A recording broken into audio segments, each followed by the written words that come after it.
Hi everyone, it's Lindy. Welcome back to my channel. Today I wanted to show you my new process for listing on eBay from start to finish. Okay, so the first thing that you probably notice is that I am not in my office. That's because my new listing process takes place on the main floor of my house, mostly because I needed to shift what I'm doing and how I'm doing it to accommodate watching a 4-year-old all day. So if you have small children, you probably have figured out it's not so easy to just go into an office and close the door when you're at home when you have kids in the house. So I've basically developed my entire new listing system to accommodate my youngest child. The only part I'm not going to show you is the pallet process that I do to basically get it from the giant pallet into the box of the items that I'm going to list. That is an entire process all on its own, so that's going to have its own video. I am in the process of putting that video together, so hopefully it's out within the next couple of weeks. But for now, this is how I list on eBay from start to finish. But before I get started with the first step in my listing process, I wanted to take a moment to thank the sponsor of this video. Home Chef is a really big supporter of my YouTube channel and the mission to empower hustle-at-home entrepreneurs. They give us the ability to cook really yummy, healthy dinners in 30 minutes or less, sometimes even 15 minutes if you get the express meal options. That way we can get in and out of the kitchen and back to work or spending time with our families. They do all of the meal planning, they prep it, they ship it straight to my house. They have new menu options every single week, and all of their pricing is super consistent, so it allows me to easily incorporate it into my grocery budget. You can customize the service however you want. I personally get 1 or 2 boxes a month, or you can get them as frequently as every week. It's completely up to you. And I can plan my box around when I'm going to be busiest. So I can put my deliveries on hold or move deliveries to a week I know I'm going to be extra busy. Because when I'm really busy processing pallets or listing, or if I have a really busy day of therapy appointments for Benjamin, I don't want to have to worry about what we're going to eat for dinner. And I also don't want to have to plan my time around hitting up a drive-through, because that is incredibly unhealthy for our family. And I just love knowing that when I get home, I have everything prepped in the fridge, ready to go, and then within 30 minutes, we're gonna have a delicious meal. They were also kind enough to give me my own coupon code. So if you use the link down in the video description, it'll save you $80 off your first 4 boxes. So that's $20 off per box, up to 4 boxes. Go ahead, give them a try. They do not disappoint. And they're so easy. I think even my husband can cook one. As a matter of fact, my husband doesn't know it yet, but he's cooking dinner tonight. Shh, don't tell him. All right, now let's get started and do some listings on eBay. Okay, so the first thing that we're gonna talk about is my setup, kind of. I just wanna show you how I go about my entire listing process. So, of course, here I have my computer. I do have a UPC barcode scanner that is hooked up. Right here, very, very handy, I have baby wipes, I have Goo Gone, and I have a scale so that I can weigh items. And then right here to my left, this is the bin of the current items that I'm working on listing. So everything in this is ready to be listed. It's all singles, there's no sets, and I have not taken stickers off yet. That's something else I wanted to emphasize, is that I do not de-sticker items before this process. So everything still has the stickers on. So just to the left of where I sit, that's all the stuff I'm listing. And then to my right, this is everything that is ready to be put away. So that's sitting over here for after the entire listing is complete. But I do have a hairdryer hiding right here. I have a hairdryer sitting right next to where I list, because that's for taking stickers off. And then of course, I have a cup of coffee, because you need coffee when you list. All right, so I pulled my first item out of the bin. It is just this Flonase allergy relief spray. So I'm just going to come up here to the eBay search bar, I'm literally going to just take this handy dandy barcode scanner and just go, usually it works better than this, but because I'm filming, you know, there it goes. All right, so we've got a whole bunch of different listings we can see here. So at this time, I would just look at like the top 10 listings and I would get an idea of what my current competition, not the solds yet, but an idea of what my current competition is selling these for. So we've got some that are 11 and free shipping, 4 for 24, 2 for 22, $9, $9.99, $10.50. So just at first glance, the back of my brain, I'm thinking around $11. That's probably what I'm going to shoot for. Now I'm going to click down here for the sold listings because I want to see what the most recent sold prices are. So here, 2 for 15, 1 for 8, 1 for $9.99, 1 for 11 plus $1 shipping. Okay, so looking at this, I'm still confident in, see here's one for $11.99. I'm still confident in my, I'm gonna list it for around $11 with free shipping. So basically now what I'm gonna do is I'm gonna pick one of these listings. I'll probably do the one that looks the most professional because usually if competition is making a really professional listing, that means that their item specifics are going to be on point. It means that their title is going to be on point. You don't want to pick a listing to click on where it looks like someone doesn't know what they're doing. All right, so right here, I'm just gonna click on sell one like this. So what I'm doing right now is referred to as piggybacking off of listings.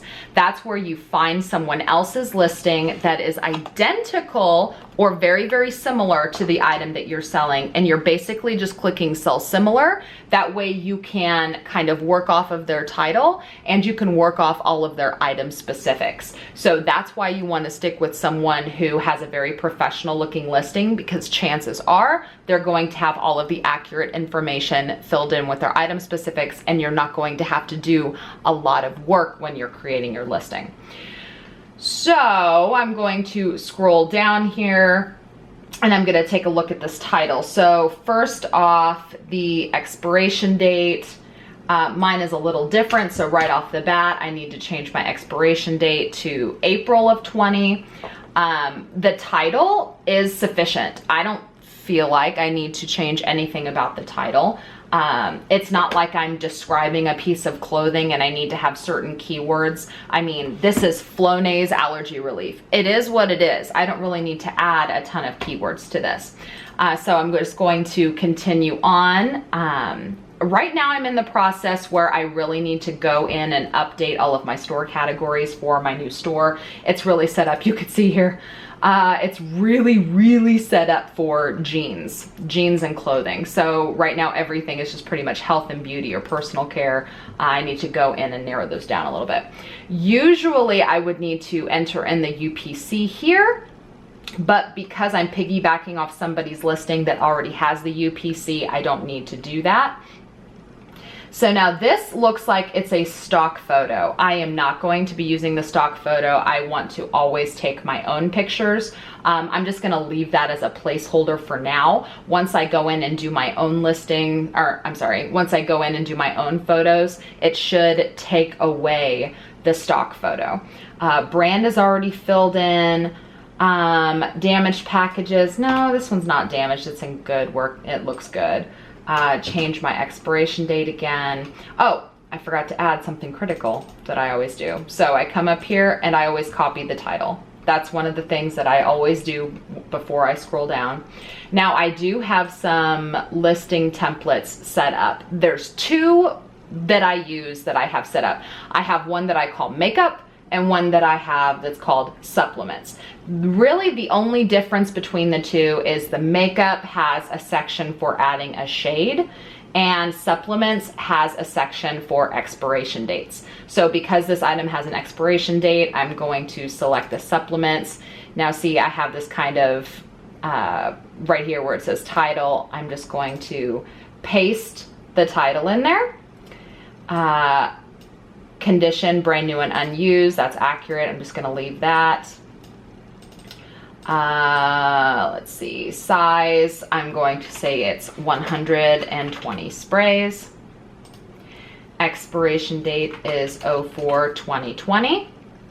Quantity is 1, free shipping, yes. And then I do have this little tidbit in here about there might be some damage to the packaging, but the contents inside are always brand new and unused. And then I thank them for their support of my small home business. And that's it. That is all that I put in the body of my description. I really took to heart what eBay said at eBay Open a couple of years ago, where you want to make sure that your description is short and to the point. A lot of times they felt very strongly that buyers were really turned off by really long descriptions. If it was like a novel, people either didn't read it or they would felt like there was too many policies for them to abide by, so they didn't like it.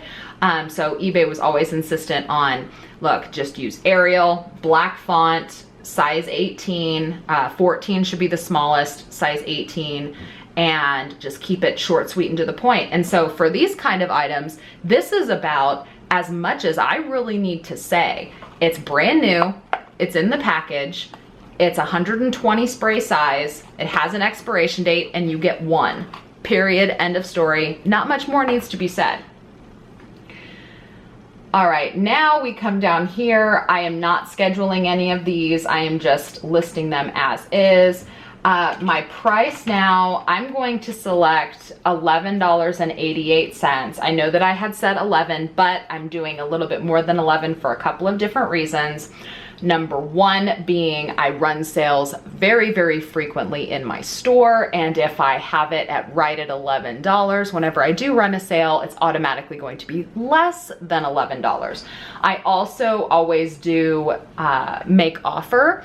Now, the reason why I do make offer is because I do want to have the ability to get a sale whenever sales are slow. Because like for this item, I say that I want $11. But realistically, if it's a slow sales day, if someone sends me a $9 offer, I'm probably gonna take it. Because as I've talked about before, I do believe that sales trigger more sales. If someone sends me a $9 offer, probably gonna take it just to kind of get the ball rolling and get more sales. So right off the bat, I'm gonna go ahead and price it a little bit higher, expecting those two things to happen. Quantity 1, and then I do default everything to 60-day free returns. It's something new that I'm trying. Can't really report on that yet, but it is something new I'm trying, so that's defaulted. Also have everything defaulted to first class shipping, because that is basically what all of this stuff is shipping for. So first class, and then I do want to make sure that I have it participating in the global shipping program. And then I do also have selected that I will ship specifically to Canada. This is also something new that I'm trying. And within 2 days of starting to ship to Canada, I had my first Canadian buyer, which was pretty awesome. So I'm doing that. That's something new I'm trying. And then the last thing that I do is the weight. So this is one of the reasons why I have the scale sitting here. But fortunately, I have enough experience with these items to know I know that this is going to ship for less than 12 ounces in a box. I just know that just by feeling it. If I was unsure, I would be grabbing the scale, I would be putting it down right in front of me, I would be weighing the item, and then I would add about 4 ounces for a small box. Or this item could just be wrapped in bubble wrap, like significantly wrapped in bubble wrap and slid into a poly mailer. So if I was unsure about the weight, or if I was worried it might go over a pound, that is when I would be grabbing the scale, weighing it, and then I would put that weight in there. But because I am confident that it's going to be less than 12 ounces, I'm just gonna go ahead and put 12 ounces in here. And then this is where I would select if I was gonna promote or if I wanted to do any volume pricing, which I don't because I only have one of these. And now I am going to click Save as a Draft. I am not listing the item yet because I have not yet taken the pictures. So we're just gonna click Save as Draft. And then we are done with this for now. I am going to slide back here and I'm going to set this on the table. So basically what I do is 5 to 10 items at a time. I'll do the draft, 5 to 10 of them, and then I'll set them back over here on the table. And after I get done doing 5 to 10 drafts, I will go ahead and remove all of the stickers and take the photos. So real quick, I'm going to do a few more listings and then we'll move on to the next step.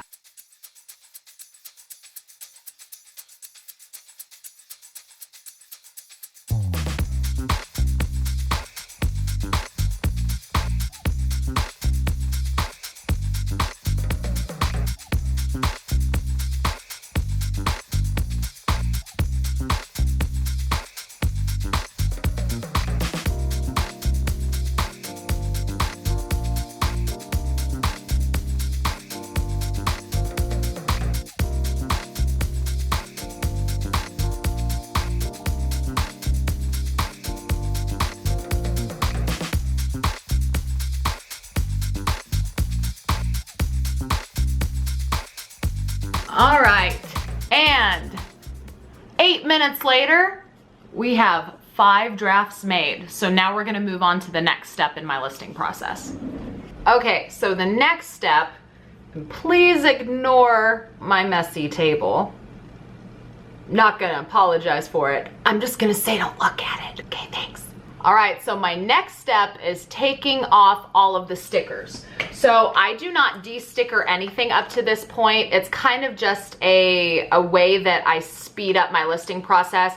I feel like if I were to get liquidations in, get, you know, hundreds or thousands of items in, and then spend the time de-stickering everything, I feel like it would take me way too long to get from pallet delivery to listing if I were to do it that way. So I feel like personally it's faster for me to de-sticker right before I take photos.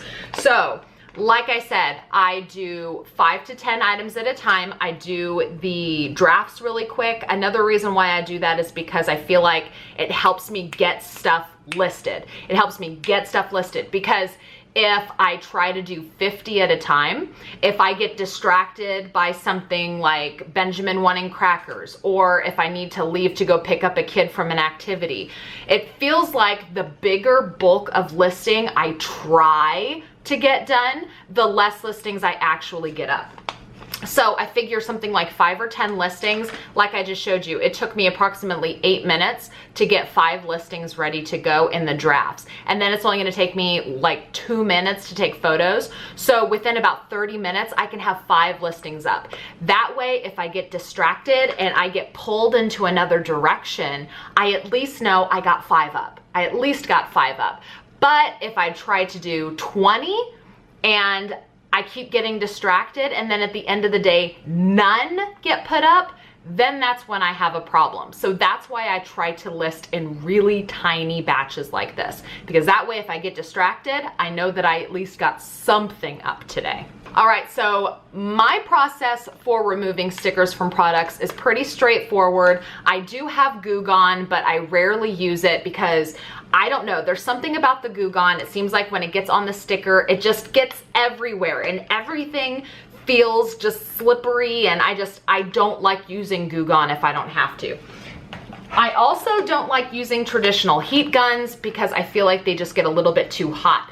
So I just use a hair dryer. I mean, you could pick up a hair dryer from a thrift store for like $3, $4.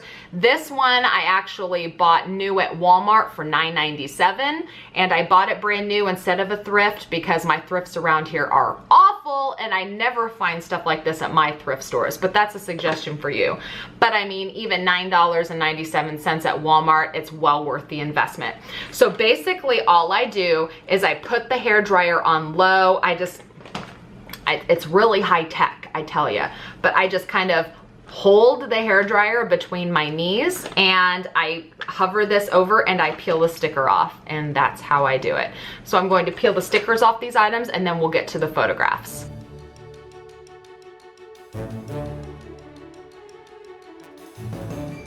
All right, so that was awesome. I only had 3 items that had stickers on them. So 45 seconds later, I'm ready to take my pictures. So this is the next step. All right, so how I take pictures is very simple. I have a photo book of backgrounds, and I recently just did a video showing you guys exactly what this book is and how I made it. I'll link that video up here if you want to go see how my book of backgrounds is made. So when I'm taking pictures, I do it one of 2 ways. So I do have a light box that's all set up, and that's what I'm going to intend to use today, but I also wanted to show you the really fast way if you are in a real time crunch and maybe you don't have a light box. I do recommend light boxes. They're super convenient. You don't need to have a big lighting setup for it. I'll link the one that I use down below. I really love it. I just have it set up on the main floor of my house. That way I can take pictures in it and I don't have to worry about having a light kit. But if you don't have a light box, or if you're in a little bit more of a hurry, I just use my desk. That's it. Let me show you. So right here, I have a clamp light. It's literally just clamped to my desk, and it's just a light that I can shine right over the book. The book, I will just sit on the desk. I will open it to whatever background I want to use. I will just aim my light over it. I will set the item on top, and I will take the picture. It's as easy as that. That's how I do it when I'm in a rush, but let me show you how I do it normally in my light box. So over here, just on the other side of the room, I have my light box set up, and the light is kind of making it so you can't even really see it. It's just a collapsible black box. Oh, there's some fuzzies on it. It just holds itself together with Velcro so that you can fold it up and slide it away if you need to, but it's kind of out of the way in this area. So I just leave it set up so that I can take photographs.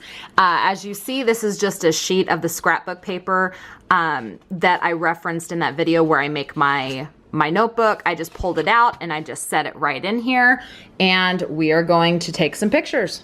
All right, so I am just in my eBay app. I am going to be taking the photos for the listings directly from within the eBay app, mostly because I started getting tired of having to delete numerous photos from my phone. It was starting to become a pain in the butt. But if you take the photos directly within the eBay app, they aren't saved to your phone. So once they get uploaded to eBay, that's where they are. You don't have to go in and delete hundreds or thousands of photos that you no longer need within your phone. So that's why I prefer to take photos directly within the eBay app. All right, so I just have the eBay app up, and I'm just gonna click on the first draft that I see, which happens to be this BioSilk leave-in hair treatment. I'm just gonna set it in here on the pretty paper, and I'm just gonna click on the little plus sign and select camera to take the photo. And I can zoom it in a little bit. I always tap to focus, get it centered up, snap the photo. I wanna take couple photos of it. I'm gonna crop it down a little bit and then say done, done. Just waiting for them to upload. Everything else is perfectly fine. So all I'm going to do is scroll down and click list item. And as personal preference, I do not want to promote my listings right now, so I'm gonna click no thanks. And I can either say done or see the listing, and there's my listing. It is active and ready to go. So now we're gonna do another one.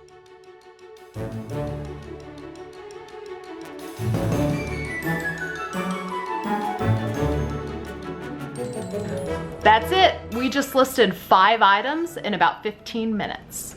All right, so I have all 5 items photographed, listed. These are active, so I'm just gonna stick them in that bin over there, and then when that bin is full, I'm gonna take everything downstairs to my basement and put away the inventory. These are all active and ready to be sold. Now that I've shown you my entire listing process, it's time for me to get to work. I got a lot of listings to make.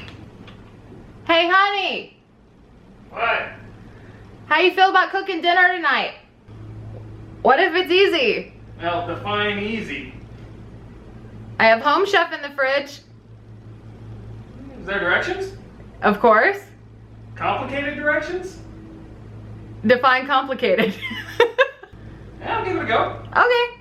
So, hi, I'm Matt, Lindy's husband, and apparently she's trusted me making dinner tonight, and she usually does the Home Chef thing, but she decided that I can try it tonight, and of course she gives me the easiest one possible, French onion chicken penne. 3 steps. Really hard for a husband to screw up, right? Not. All right, well, I'm gonna leave you to it, and I'm gonna go back to work. Have fun, honey. Yay, thanks. Thanks for cooking. Appreciate you. Love you. Don't screw it up. Okay, thanks, bye.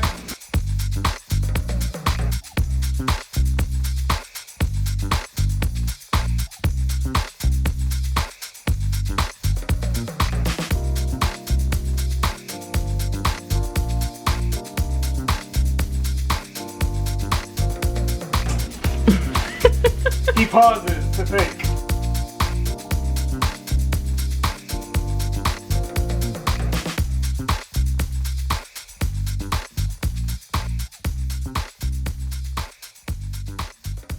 Good job, honey.